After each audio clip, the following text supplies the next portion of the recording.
So the last guy to drive this car was the Stig for Lego. One might say I'm bricking it then. Ha, ha. Sorry, dad jokes. So guys, welcome back to Remove Before a Race. And the last time we had a Porsche GT product on the channel was the infamous Widowmaker, the GT2 RS. And often throughout that review, I made mention of this, the Gt3 RS, as the car that most people end up preferring to drive. So it's only right that this car gets its time in the limelight and has justice done to it. So today, that's why we are focusing on the 991.2 Gt3 RS.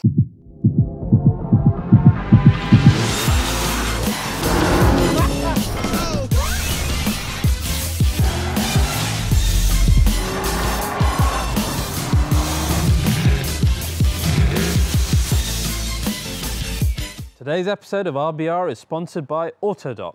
So guys, huge thanks to Autodoc for sponsoring today's episode. They are one of Europe's biggest car and motorbike parts websites with a huge variety of parts on offer. Their prices are both low and super competitive, and they work in over 26 countries. Best way to shop is through their dedicated app. It's easy to use and has their best prices. Use the link in the description, and a big thank you to you guys for supporting our sponsors. Now, back to the episode. So guys, I really love how so many of the UK press cars for Porsche specifically have loving nicknames given to them, particularly the ones that survived over time. So obviously we had Ron, the burgundy Panemera Turbo Hybrid, which was very fun. We had 911 GB, as I call it, which was of course the GT2 RS, again seen on so many channels and stuff. And then of course this one, which is now called OPR, lovingly, again from the number plate. And all of these cars are featured on some of the best motoring content on TV ever. So it's only right that we really give it justice here on RBR today. And I think where we really have to start is that RS moniker, because it's so important for Porsche. And it really starts back in 1973 with the Carrera RS 2.7. Now this was a car that was based upon the 911S, or maybe even the 1967 911R. But it was changed in every measurable area, and we're talking specifically weight saving. For example, the use of thinner, lighter metal, lighter glass. We have a completely stripped out interior with bucket seats and 4-point harnesses and leather straps for doors. Is this all sounding familiar? It really should, because it really, again, links to our car today. It also had a ducktail spoiler. You notice the decal on the side of the car as well, again, linking to the Gt3 RS of today. But this was the car that really started this idea of not necessarily more power, but changing everything else about the car to make it more track worthy. So that was the car that started the RS moniker for Porsche that lasts till today. After this came the 964 Carrera RS as well. This one looking a lot more familiar to us in terms of its aggression of design with the wing, etc. Again, you have track bucket seats, track specific suspension, no powered luxuries inside the interior as well. And it's all that same formula coming down to our modern car.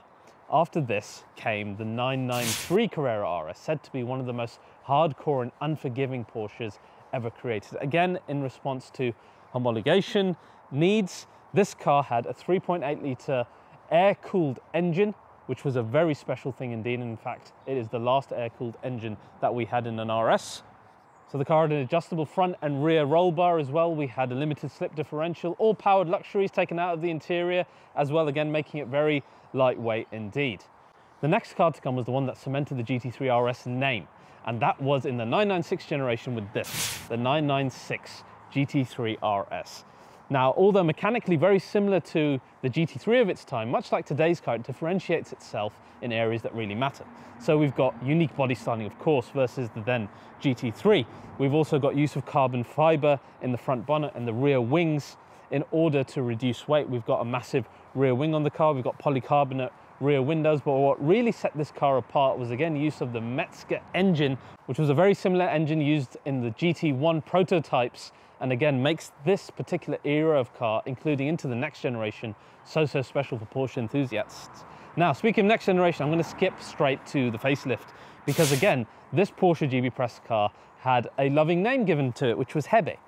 At least I think it was Hebe, but regardless, I love the fact that these cars have their own personalities and how much the journos and the press departments seem to love them so much. So this 997 facelift generation, again, it had that Metzger engine in it, which made it so legendary, and it was the last car to have that engine as well.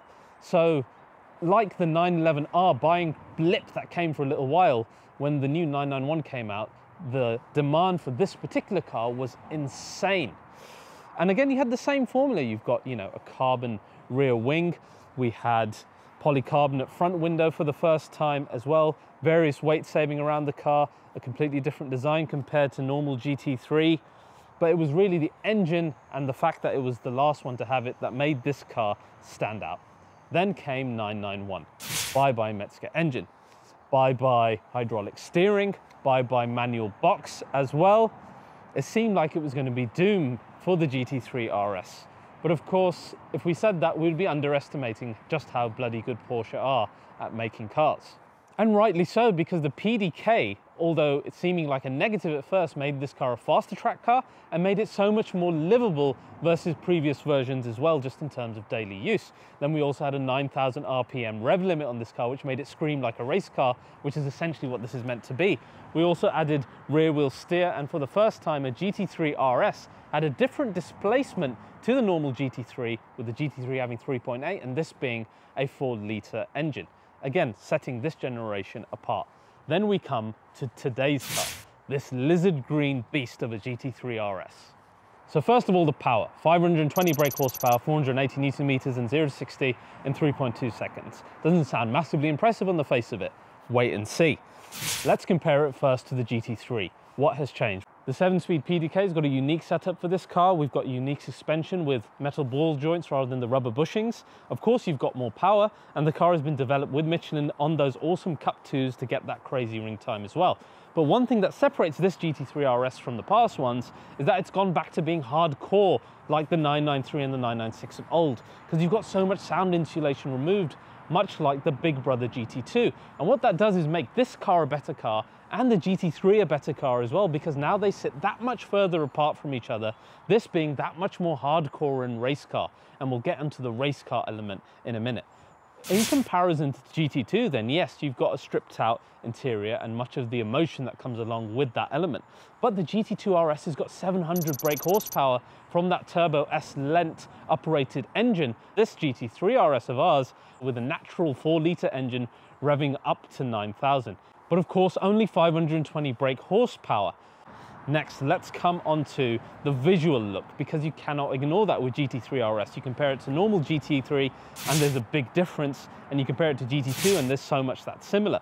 For example, the NACA ducts on the front that push air into the brakes help cool them and help reduce the front lift of the car, a really nice feature. And as with any Porsche GT product, there's not a single line on here that Porsche have added that is not for a purpose. So we've got the louvres on top of the front wheel arch as well. We've got the intake on the rear wheel arch. We've got some much bigger rear wing and a much more aggressive looking rear, and generally the entire car itself that much more aggressive looking. You look inside the car and again, it feels race car. Genuinely does feel race car, and I mean that comparing it to something like the AMG GTR that just feels like a daily car. This is not like that. Getting in and out of it is a big enough hassle, and it just hasn't got the things that you would normally associate in a road car, which is brilliant. You want that experience in this, and that's why it links so closely to the Cup car as well. The engine is essentially identical, but this revs higher because of regulations in the racing series. And generally in terms of components used, this is 80% similar to that Cup car as well, which is a crazy amount of relation between the two. So it really is a motorsport racing car for the road on paper. Whoa, whoa, whoa, whoa, whoa, wait a second, my somewhat good-looking counterpart from the past. He was about to end the walk around without telling you guys about the future of the Porsche GT series, and I bring glad tidings from the future. But guys, I've taken a huge risk coming here. I could rupture a hole in the space-time continuum. I could cause an alternate reality to break forth where, say, electric cars are taken up even quicker than they are now. Could be a nightmare. So I've taken this risk to entertain you guys. So please, like and subscribe. Subscribe right now to RBR, hit the bell icon. I'm gonna wait here. In the future, I'll ask you guys a bit more actively to do this. Thank you. So let's talk about the future of the GT series, specifically in the 992, which is the next generation. So guys, when we looked at the 992 on RBR, we found some really significant changes just to the base car. For example, most of the car is made of aluminium with just 30% usage of steel. We found although that the engine was in the same place as it was before, it was mounted further down the car for better weight distribution. And all of those benefits, of course, are going to carry through into this new GT3. But the good news that I've come to bring you has to be about the engine. It is still going to maintain that 4-litre naturally aspirated unit from the current GT3. Yes, I mean, Porsche are the only guys who seem to be overcoming these issues with emissions and sound, etc., and giving their customers really what we want.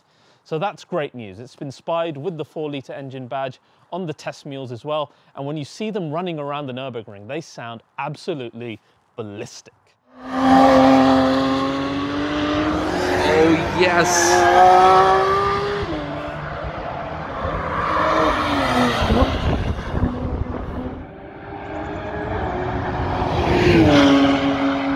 Now, of course, it's going to have all the fuel particulate filters in there and emissions reducing software, etc. But despite that, I think the horsepower is going to increase somewhere between 520 to 550 brake.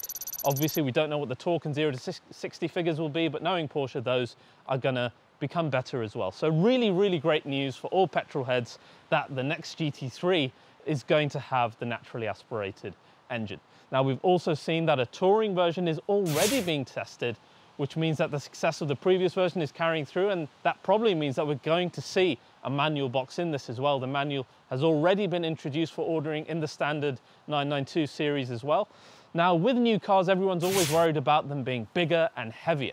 But Andreas Pruninger of Porsche GT division has promised that the next GT3 will be no wider and no heavier than the current one.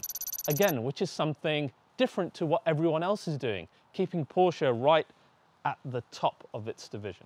Now, in terms of design, there's a lot changing in this GT3. It's getting even more interesting in how they're using aerodynamics to make this car that much more capable on track. You'll notice, first of all, I think the most obvious thing has to be on the front end. These two little scoops that go towards the Porsche logo, they kind of look a bit Lamborghini Aventador SVJ, don't they? At least that's the first thing that kind of came to my mind. But then the rest of the front end, very aggressive in terms of how these front air curtains, I guess, are going to be pushing air down through the wheel arch. Very, very different to our current GT3. I really quite like the look of that. Of course, you've got your usual center locking wheels as well, but I think the big design change has to be on the rear, where you've got a gooseneck spoiler now, which we saw teased on the side view in the Super Bowl ad, where we saw that Miami blue GT3. It looks really good. It looks really different. It's really going to set this out as a completely different generation compared to the previous cars. The rest is fairly similar. We've got the two exhausts at the bottom with a quite aggressive diffuser. So the overall look of it looking really exciting. I can't wait to see what a rennsport version would look like as well. So the future is looking good, but it's still going to have to work super hard to keep up with the beast that is the GT3 RS. It's so close to the Cup car, as my counterpart said, but to really, really understand just how bloody brilliant it is, you need to see this car in action and making this guy scream like a little girl.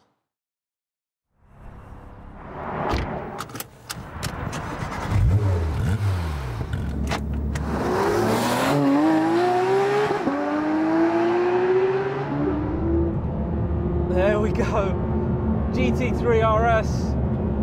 The anticipation every time there's a GT product in my hand is immense, because there's so much history and the cars are so epic, and that's just on paper, and then you get the things in your hands and then F1-like sound. What an engine this 4-litre naturally aspirated thing is. Bear in mind now, this is like a 2-year-old car. The stuff from this generation and this year, mind-blowing across most performance manufacturers, but the GT product, always the king. That's with the exhaust on silent, by the way. We're going to change that. That's going to go into loud, PDK, into sport, as soon as I put my foot down. Yeah. Wow. Oh, the noise is so addictive. I mean, wow. Oh my God. What an engine. 9,000 RPM really means a lot when you've got no OPF, a natural, beautiful 6-cylinder. Oh man. I mean, surely I need to, let's calm down a little bit because I cannot hear myself talk. Right, I've calmed down. Surely this has got to be like at least 50% of the reason that people love the GT3 product so much when they're talking about it versus GT2. I mean, just the element of even the amateur driver putting their foot down and getting all of that essentially F1 motorsport type sound. Addictive as hell. Now it's so interesting. I want to talk a little bit about how GT2 RS and GT3 RS are similar yet differ. First of all, the similarities that I love in this car. Same as the GT2 like we discussed. I can hear when I brake the crunching of the rear brakes behind me. I love that. You can hear the gearbox doing its work here. You can hear that little pebble that hits the top of the wheel arch as you're driving. It is really a delightful sensory experience. Just hearing every mechanical aspect of the gearbox, the engine, the suspension. I love that aspect of both the GT2 RS and the GT3. But now they're such different product, the two of them, aren't they? You've got the GT3 RS with this, the naturally aspirated 6-cylinder engine that revs all the way to 9,000, compared to the turbo S-sourced turbo engine, which doesn't rev as high, doesn't sound maybe quite as loud, but a very similar tune, producing 700 brake horsepower versus only 520 in this. But this car, I promise you guys, you won't drive another car with only 500 brake that feels as rapid as this.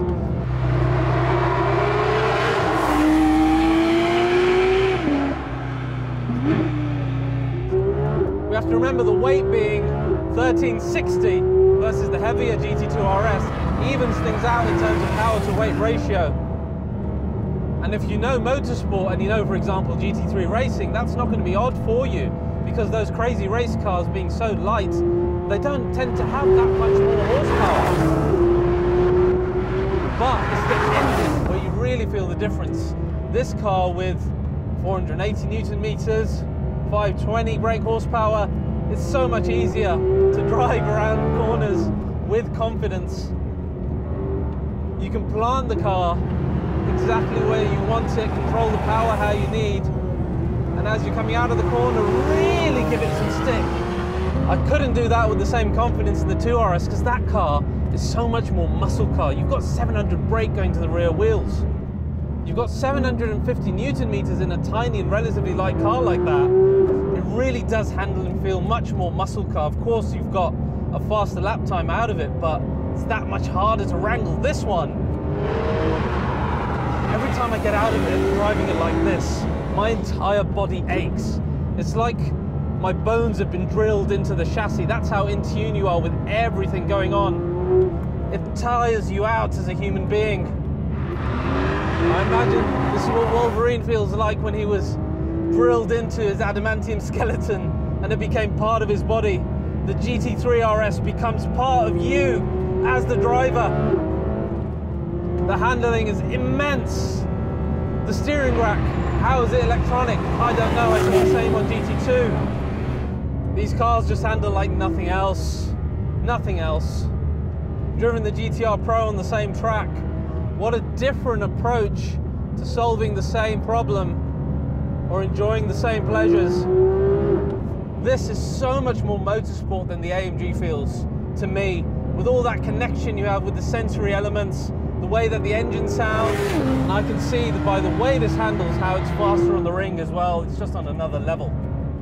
We've had about 2 hours of filming here today, and I've gone through a full tank because I've not just been filming. On every spare moment I had, instead of resting or modifying my script, I was going out in this car and having as much fun as I could. And that really, that is the essence of what makes these so great. You just do not want to give the keys away to anyone. Again, I must make special mention to the PDK box. I want you to listen. Did you see there when I tapped the upshift? Before this lever has gone back to its neutral state, the gear has already changed. You will not find that in the competitors of this car. It is lightning quick. It's a word I won't use for another car ever again until it matches or beats this car. Again, special mention to the Pilot Sport Cup 2s. Incredible tyre. Just look at that. Nary any wheel spin. Yes, you've got the majority of the weight in the back, which is why this is so much more advantageous versus something like the GT-R Pro with the engine in the front. But still, the grip amazes me. It feels four-wheel drive sometimes, especially on dry, lovely conditions like today. Now, but the downside then, and it's not really a downside because this is a track car, is that these cars just are not as daily usable as something like the AMG GT-R or the GT-R Pro, with all of this element of the sensory experience. Like I said, it's like drilled into your body, and you feel genuinely tired after doing a stint in this car. Whereas the GT-R, even driving it fast, you can come out, go and do your Tesco shopping or whatever. That's the type of car that is. But then that's what makes this so infamous. As a tool for a purpose, what it's meant to do is dominate tarmac in every possible way, and to leave no doubt who the king of the ring is. And that's what these GT products do. Yes, I'm going to feel absolutely exhausted right now, but I've never laughed and giggled and enjoyed a press drive as much as this ever. Does it top the GT2 RS for me? I don't think it does, because at heart I love muscle cars. You guys know that with my personal car choice, Mr. AMG and all that. So I appreciate the 700 brake horsepower in the 2 RS, the extra torque, the fact that if I put the power down at the wrong time, it's going to kick out and try and kill me. I love those parts of the Widowmaker. But this car, I really understand those of you who prefer it, because being less horsepower, to me, it's even closer related to motorsport than the 2 RSs.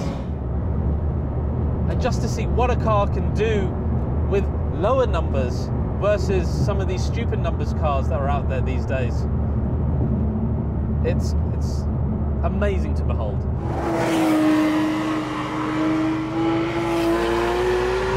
Thank you, Porsche GB, for letting me drive OPR and test it. Guys, if you enjoyed this, please do like, subscribe, share this amongst your petrolhead friends. I can't wait to see what the future GT3 is like. Until then, guys, please do like, subscribe, share this video, hit that bell icon, support the channel, get all the notifications. There's more Porsche coming up soon. I've got a whole weekend left with this naturally aspirated beast, and I intend to enjoy every moment of that 9,000 RPM until I get the keys back. See you guys.